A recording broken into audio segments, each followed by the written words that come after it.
I'm joined by international affairs analyst Dan Perry, former Europe and Middle East editor for the Associated Press, as well as former chairman of the Foreign Press Association in Jerusalem. Dan, thanks so much for being here. Hello, Nicole. At the top of our broadcast, we talked about a pretty significant vote that had been delayed multiple times, but earlier, just about over an hour ago now, we did see that the UN Security Council voted on this resolution, just stopping short of calls for a ceasefire in Gaza.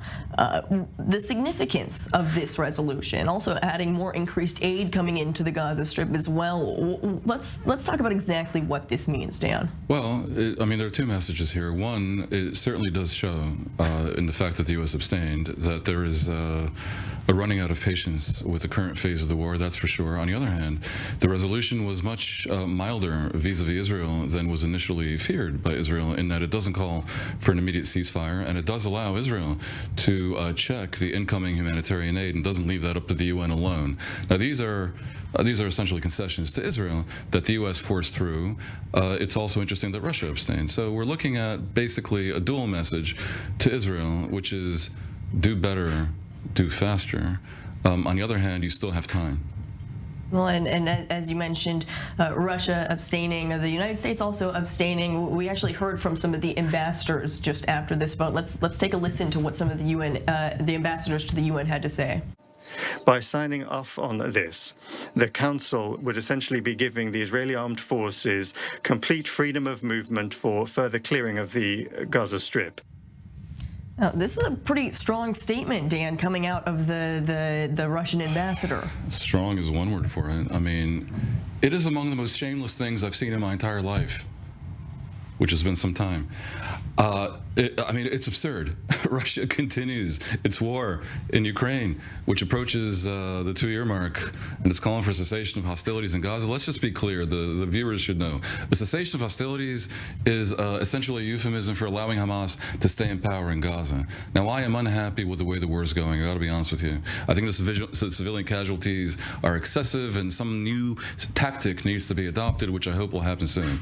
And I think we're seeing that impatience from the U.S. But from that to calling for a cessation of hostilities, as Russia does, given Russia's own actions in Ukraine, approach is absurd, and I think also dishonest, because I don't think Russia belongs to the very tiny minority of nations on earth that wants to see Hamas stay in power in Gaza and jihadism thus rewarded for its barbarism. I think they're basically lying to the world, if not to themselves. And just earlier today, we also heard a report Vladimir Putin had a phone call with the Palestinian Authority President Mahmoud Abbas, stating that they would like to see a ceasefire and the war wrap up, and that they'll also continue to send aid to Gaza. Sending aid is a different story. I mean, you can't oppose humanitarian aid. No one is formally against that.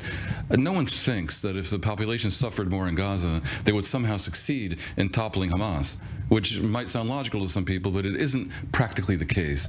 If the population were able to do that, they would have done so in the past 16 years. The blockade didn't work. Denying them humanitarian aid won't work. Something new and more clever is necessary, very clearly. You also mentioned the civilian casualties that we've seen in Gaza, and CNN today published a report that said in the first month of the war, Israel dropped hundreds of 2,000-pound bombs. And they said they hadn't seen this type of density and bombardment since the Vietnam War. So when we're talking about the civilian casualties, specifically in the first month, when Israel says that they are targeting some of these specific Hamas targets, does this report coming out contradict what the IDF is claiming? The IDF claims have been unspecific. The IDF essentially wants us to believe that they are being surgical and that whatever civilian casualties are happening are purely because of the human shields narrative and angle, which is true. But on the other hand, they have never actually explained why they're bombing this particular building or why these particular people were hurt in Gaza. I understand it's difficult, and judging an army and judging individual soldiers in a situation this complex and this delicate, where there is almost no debate in Israel that the imperative of success in removing Hamas is total. It's complicated. I hate to say that, because pundits saying something is complicated sounds lame, but it really is. On the other hand, let's just agree that there had been a lot of hope from a lot of quarters, including the White House, that we wouldn't be approaching the 3-month point in the war with Sinwar still holding half the hostages, firing rockets at the studio in Tel Aviv, and civilians continuing to die in Gaza. So I suspect the pressure will ratchet up very soon for a more surgical type of operation. The only people benefiting from this prolonged war are basically Iran.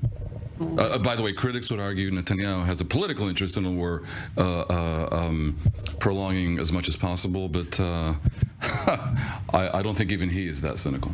You're talking about a new phase or a new tactical operations when it comes to the war, and this is as the IDF is moving towards central Gaza and then towards southern Gaza, but what difficulties might we expect in the coming weeks or potentially months, specifically as all of these refugees are in those places where the IDF says that they're now going to be operating? Well, that's just it. There seems to be nowhere for them to go. I mean, today we heard an order from the IDF for refugees to evacuate central Gaza, Nuseirat, and so forth. They can move them around, I suppose, but we're talking here about millions of people. It isn't especially practical. I know it's incredibly difficult. The hope is that in the next month, because the focus, the real actual intense focus is on Han Yunis, and I think there is some belief that that is where many of the hostages are held, that is where the Hamas leadership is hiding out, that there will be a breakthrough. I think if there isn't a breakthrough by the end of January, the pressure from the U.S. will become perhaps unbearable to move to some other thing. I'm not saying stop the war and say, okay, we give up, Hamas is in power. I am saying a new approach may be necessary, including perhaps a less intensive and more pinpoint type of operation. When we speak about the pressure from the U.S., let's talk about the hostages as well. Earlier today, we found out that one of the hostages, an American Israeli, might I add, his body is still being kept in Gaza. American Israeli, we know that there are other American Israelis also being held captive in Gaza. Yeah. So the United States, where is more of the pressure?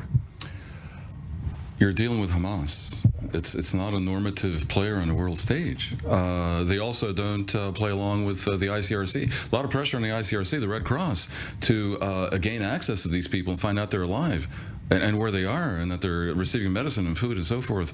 The failure there has been complete and total. And of course, it's tough to judge the ICRC because historically they like to deal with these situations with discretion. And generally discretion pays off. But again, we're looking here at close to 3 months since the event. Discretion isn't working. Israel's a blunt force isn't particularly working, and no one's especially happy. We're looking at what's happening, not just in Israel, but really the surrounding Middle East region as well. A new Wall Street Journal report says an Iranian spy ship in the Red Sea has been providing tracking information to the Houthi rebels to carry out their missile and drone attacks on commercial ships in the Red Sea. And that's very dangerous because while we have the ships and these advanced assets in the theater, there is a doubt as to the U.S. will to actually use them. So that is of significant concern, and it's actually emboldening the IRGC and the axis of resistance. And the Biden administration's fear of escalation in a war is actually making one more likely, in my view. Jason Brodsky, stay with us, but I see Dan Perry here in studio nodding his head. I fully agree. Look, we're normalizing the abnormal here. The Houthis are basically, a lot of people don't know, a militia that has existed for about 20 years in Yemen. They're not the government of Yemen. They're a bunch of thugs, and they need to be put in their place. And I think a lot of, some viewers at least, who've seen me here before, would know me as not a warmonger. But this is craziness. The Houthis cannot be allowed to impede the 12 to 14% of maritime global trade that goes through the Bab el-Mandeb, up the Red Sea, and through the Suez Canal. This is a recipe for a spike in oil prices, for global inflation, for supply chain difficulties of every conceivable kind. And by the way, hitting them as they well deserve would be a pretty good way to send a message to Iran without directly attacking Iran. And I would hesitate to directly attack Iran. It's a country of about 100 million people that, thanks to Donald Trump, is at this point a nuclear threshold state. So better, perhaps, to make the point by making clear to the Houthis that this cannot stand. And honestly, that the Houthis now claim that they are attacking only Israeli ships and ships headed towards Israel is a very obvious Iranian attempt to create a wedge between Israel and its allies. And I should hope that the allies don't fall for this, main ally being the U.S., Don't allow that to happen, and bring down the boom on the Houthis. It's not just the Houthis, it's also Hezbollah. Let's turn our eye quickly to the north as well. We've continued to see Hezbollah really increasing their attacks on our northern border. Yeah, and they're banking on the idea that Israel will learn the lesson of history from Napoleon and from the Nazis and not open a second front. But there's a limit. 100,000 people have been removed from their homes in northern Israel because of this jihadi mafia on the north of the border that has taken over Lebanon. Poor Lebanon doesn't have a president, doesn't have head of the army. It's basically a militia with the country. And there will come a point, and I think that point approaches, where Israel can tolerate it no longer. But I think, and indeed I hope, that the first tactic Israel deploys will be diplomatic, because there is already a UN resolution 1701 passed 16 years ago that requires Hezbollah to place itself and its fighters north of the Litani.